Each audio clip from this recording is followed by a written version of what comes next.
كريالايسون ጸሎት ሐሙስ ካብ ሰሙነ ሕማማት ሶኒ ሶሉስ ረቡዕና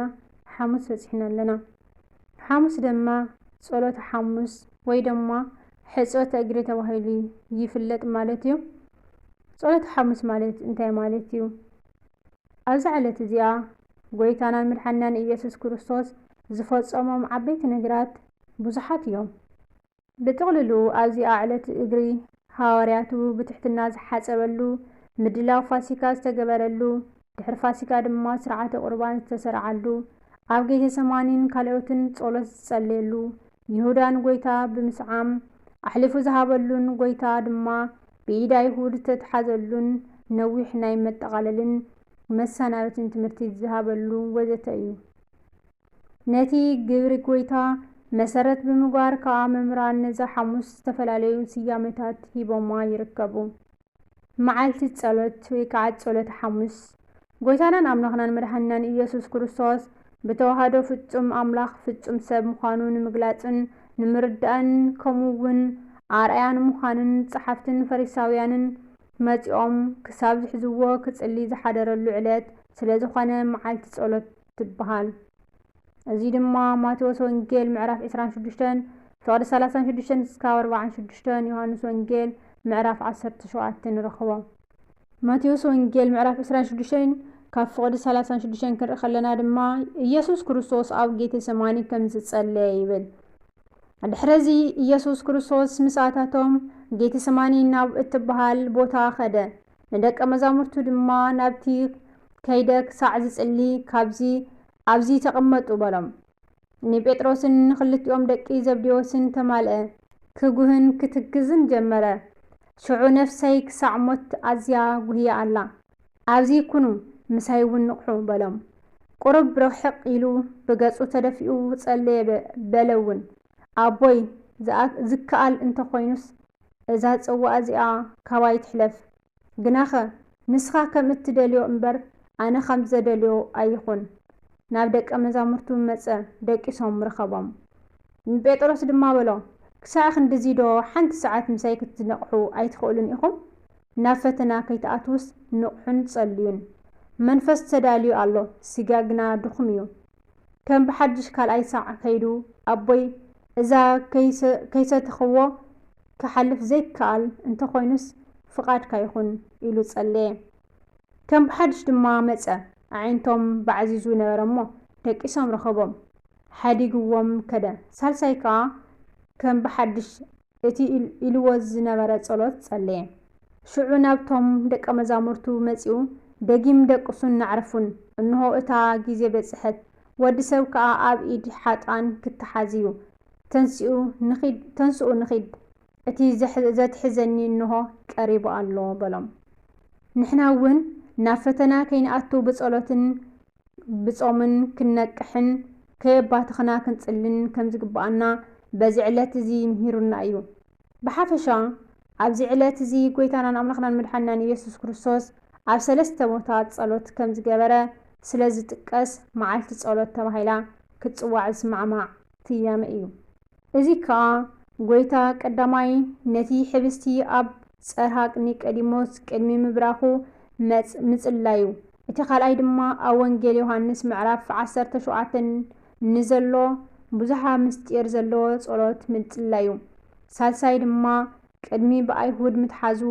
ኣብ ጌቴሰማኒ ዝጸለዮ ጸሎት ብምህላው እዩ ወንጌል ዮሐንስ ምዕራፍ 17 ድማ ከምዚ ኢሉ ጸለየ ኢየሱስ ክርስቶስ ምእንቲ ደቀ መዛሙርቱ ከምዚ ጸለየ ኢየሱስ ክርስቶስ እዚ ተዛሪቡ ወዒንቱ ናብ ሰማይ ቋሕ ሓቢሉ በለዎ ኦ ኣቦይ ሕጂ እታ ጊዜ በጺሓ ነዞም ዝሃብካዮ ኩላቶም ናይ ዘለዓለም ህይወት ምእንቲ ክህቦምሲ ንወድኻ ኣብ ልዕሊ ስጋ ዘበለ ምልኪ ሂብካዮ ኢኻ እሞ ንሱ ምእንቲ ከኽብረካስ ንወድኻ ኣኽብሮ ኣምላኽ ሓቂ ንስኻ በይንኻ ምዃንካ ነቲ ዝለኣኽካዮ ኢየሱስ ክርስቶስን ክፈልጡ ናይ ዘለዓለም ህይወት እዚኣ እያ ኣነ ነቲ ክገብሮ ዝሃብካኒ ግብሪ ፈጺመ ኣብ ምድሪ ኣኽበርኩኻ ኦ ኣቦይ ሕጂ ድማ በቲ ዓለም ከይተፈጥረት ኣባኻ ዝነበረኒ ክብሪ ኣባኻ ኣኽብረኒ ነዞም ካብ ዓለም ዝሃብካኒ ሰባት ስምካ ገለጽ ኩሎም ናትካ ነበሩ ንኣይ ሃብካኒ ቃልካ እውን ሓለው እቲ ዝሃብካኒ ዘበለ ኩሉ ካባኻ ምዃኑ ሕጂ ፈለጡ እቲ ዝሃብካኒ ቃል ሃብክዎም ንሳቶም እውን ተቐበልዎ ኣነ ካባኻ ከም ዝወጻኹ ድማ ብሓቂ ፈለጡ ንስኻ ከም ዝለኣኽካኒ እውን ኣመኑ ኣነ ምእንትኦም እልምን ኣለኹ ናትካ እዮም እሞ ምእንቲ እዞም ዝሃብካኒ እምበር ምእንቲ ዓለምቲ ኣይልምንን እየ ኩሉ ናተይ ናትካ እዩ እቲ ናትካ እውን ናተይ እዩ ኣነ እውን ኣባታቶም ነበርኩ ደጊምሲ ኣነ ኣብ ዓለም ኣይነብርን እየ ንሳቶም ግና ኣብ ዓለም ኣለዉ ኣነ እውን ናኻ እመጽእ ኣለኹ ቅዱስ ኣቦይ ነዞም ዝሃብካኒ ከማና ሓደ ምእንቲ ክኾኑ ብስምካ ሓልዎም ኣነ ምሳታቶም ኣብ ዓለም ከለኹ ብስምካ ሓለኹዎም ነዞም ዝሃብካኒ ተኸናኸንክዎም እቲ ጽሑፍ ምእንቲ ክፍጸምሲ ብዘይ እቲ ሓደ ወዲ ጥፍኣት ካባታቶም ዝጠፍአ የልቦን ሕጂ ግና ናባኻ እመጽእ ኣለኹ ሓጎሰይ ኣባታቶም ምእንቲ ክፍጸም ድማ እዚ ኣብ ዓለም እዛረብ ኣለኹ ኣነ ቃልካ ሃብክዎም ከምቲ ኣነ ካብ ዓለም ዘይኮንኩ ንሳቶም እውን ካብ ዓለም ኣይኮኑን እሞ ዓለም ጸልኣቶም ካብቲ ክፉእ ክትሕልዎም እምበር ካብ ዓለም ክተውፅኦም ኣይኮንኩን ዝልምን ዘለኹ ከምቲ ኣነ ካብ ዓለም ዘይኮንኩ ንሳቶም እውን ካብ ዓለም ኣይኮኑን በቲ ሓቂ ቀድሶም ቃልካ ሓቂ እዩ ከምቲ ንኣይ ናብ ዓለም ዝለኣኽካኒ ከምኡውን ኣነ ናብ ዓለም ለኣኽክዎም ንሳቶም ብሓቂ ምእንቲ ክቕደሱስ ኣነ ርእሰይ ስልኦም እቕድስ ኣለኹ ኢየሱስ ክርስቶስ ምእንቲ ኩሎም ኣመንቲ ከም ዝጸለየ ስለቶም ብቓሎም ብኣይ ዝኣምኑ ድማ እምበር ስለ እዚኣቶም ጥራይ ኣይኮንኩን ዝልምን ዘለኹ ዓለም ንስኻ ከም ዝለኣኽካኒ ምእንቲ ክትኣምንሲ ኦ ኣቦይ ከምቲ ንስኻ ኣባይ ዘለኻ ኣነ እውን ናባኻ ከምኡ ድማ ንሳቶም ኣባና ሓደ ክኾኑ ኩላቶም ሓደ ምእንቲ ክኾኑ እልምና ኣለኹ በአንድነት ፍጹማን ክኾኑ ዓለም ድማ ከምቲ ንኣይ ዝለኣኽካንን ዘፍቀርካንን ከምኡ ንኣታቶም እውን ከም ዘፍቀርካዮምን ምእንቲ ክትፈልጥሲ ንሕና ሓደ ከም ዝኾንና ኣነ ኣብኣታቶም ንሳቶም ኣባይ ሓደ ምእንቲ ክኾኑ ኣነ እቲ ዝሃብካኒ ክብሪ ሃብክዎም ኦ ኣቦይ ቅድሚ ምስራት ዓለም ኣፍቂርካኒ ኢኻ እሞ እዞም ዝሃብካኒ ነቲ ዝሃብካኒ ክብረይ ምእንቲ ክርእዩስ ኣብቲ ኣነ ዘለኽዎ ንሳቶም እውን ኣብኡ ምሳይ ክህልው እደሊ ኣለኹ ጻድቕ ኣቦይ ዓለም ኣይፈለጠትካን ኣነ ግና ፈሊጠካ ኣለኹ እዚኣቶም እውን ንስኻ ከም ዝለኣኽካኒ ፈሊጦም ኣለዉ እታ ብኣኣ ዘፍቀርካኒ ፍቕሪ ኣቦታቶም ምእንቲ ክትከውን ኣነ እውን ኣባታቶም ስምካ ኣፍሊጦዮም ኣለኹ ከፍልጦም እውን እየ ስለ ቃላቱ እግዚአብሔር ይመስገን እቲ ካልኣይ ድማ መዓልቲ ሕጽበት እግሪ ይበሃል ጎይታ በዚ ዕለት እዚ ትሕትና ፍቕሪ ተኣዛዚ ምዃን ከምኡውን ትርጉም ኣገልግሎት ንኸረድእ ኣብነት ንምዃን እግሪ ደቀ መዛሙርቱ ትሕት ኢሉ ተንበርኪኹ ዝሓጸበሉ ዕለት እዩ ዮሃንስ ወንጌል ምዕራፍ 13 ፍቕዲ 12-29 ስለ ዝኾነ እውን ካብ ፓትርያርክ ጀሚሩ ክሳብ ካህናት ኣቦታት ብማዕረጎም ኣብ መንጎና ተረኺብካ ናትናን ናይ ህዝብኻን ሓጢኣት ሕጸብ ንሕና እውን ናትካ ኣብነት ብምስዓብ እግሪ ንሓጽብ ኣሎና እናበሉ ኣብ ኣጸደ ቤተ ክርስቲያን ንዝርከቡ ካህናትን ምእመናንን ብቆጽሊ ወይኒ ኣውሊዕ ሳዕሪ ወዘተ ይሓጽቡ እዚ ከዓ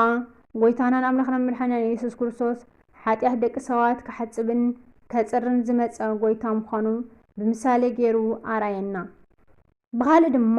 ንሃዋርያት ምስጢረ ጥምቀት ዝፈጸመሉን ዝሰርዓሉን ዕለት እዩ ተጠምቁ ኣርድእቲ በምሴተ ሐሙስ ለጸቢሃ ኣርብ እምቅድመ ይንስኡ ስጋሁ ቅዱስ ወደሞ ክቡረ ወወደየ ማየ ውስተ ምንዛህ ወአጥመቆም ለኩሎም ኣርዳኢሁ ተስኡለተ ባስልዮስ ከም ዝበለ እቲ ሳልሳይ ድማ መዓልቲ ምስጢር ተባሂሉ ይጽዋዕ ካብተን 7 ምስጢራት ቤተ ክርስቲያን እቲ ሓደ ዝተመስረተሉ ዕለት እዩ ክበልዑ ከለው ኢየሱስ ክርስቶስ እንጀራ ኣልዓለ ባሪኹ ቆሪሱ ነቶም ደቀ መዛሙርቱ ሂብዎም እዚ ስጋ እዩ ውሰዱ ብልዑ በሎም ጸዋ ኣልዒሉ ኣመስጊኑ ድማ ከምዚ እናበለ ሃቦም أزي مأنتي بزحات نحدقت حاتيات تفسس زلو نحدش كدان دمئيو أما كابزي كلكم ستيو بلم ماتيوس ونجيل معرف 26 فقد 26 بزي دما نحنا قدس قاون كبر دومن تقبلنا مسؤو فتصم حبرات كهلونا ندياولس فتصم سعرنا من سمايات كنورس منتان زتسرعلنا أيو نزي ملك تالت مغنيات بمقوار مأمنان بنسحات حاسيبهم سقا ودمو كقبلو عطيقا بيت كريستيان تتحساسبيا مع التحدش كيدان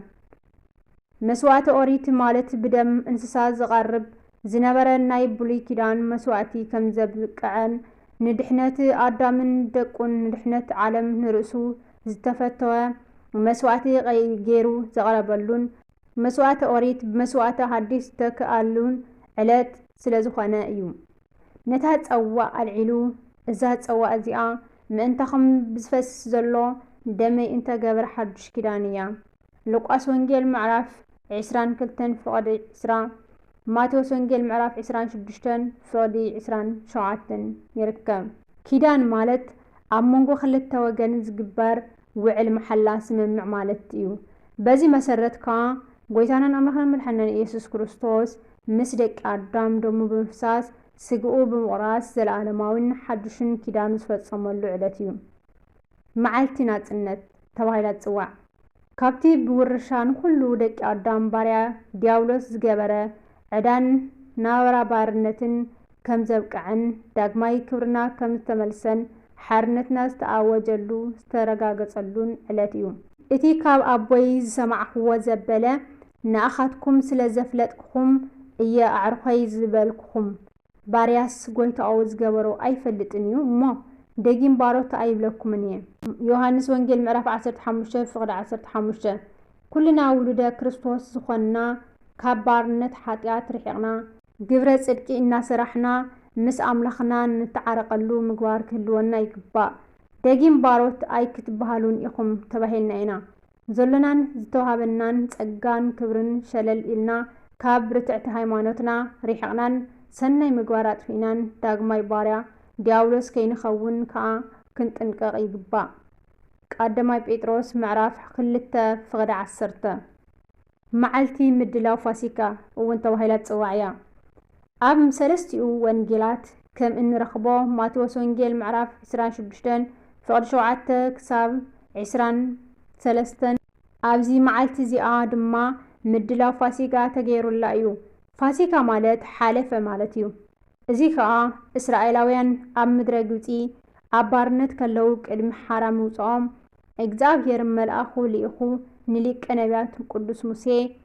نفس وكف اسرائيلاوي حاد عمل زي قبرة بقع حريدو نلدات جزءو بدم اتي جنشل ملكتي قبرلو شو عمل اخ اكزابير نمغزفتي موت بخور تأزيزو كمتسكالو نتي ملكت رئيو نإسرائيلاويان نحادقة نجيبس اويان كم زغزف تنقرو نبي موسيوين نخلهم إسرائيلاويان نقروم ساتمون كم تأززو وفتسمو زد ساعت معراف 10 تخلته فقر حدا كساب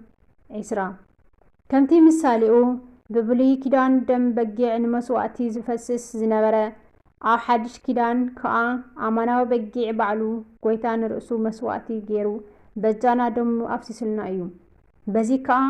ايو تنساي قويتانان املخنا ملحنان يسوس كريستوس بعالي فاسيكا توهايلو الزوع بمفساس دمو موت بكور توهالي موت نفس ارحي قولنا ايو جنشل فاسيكانا مالت كريستوس تسوي ايو امو قدماي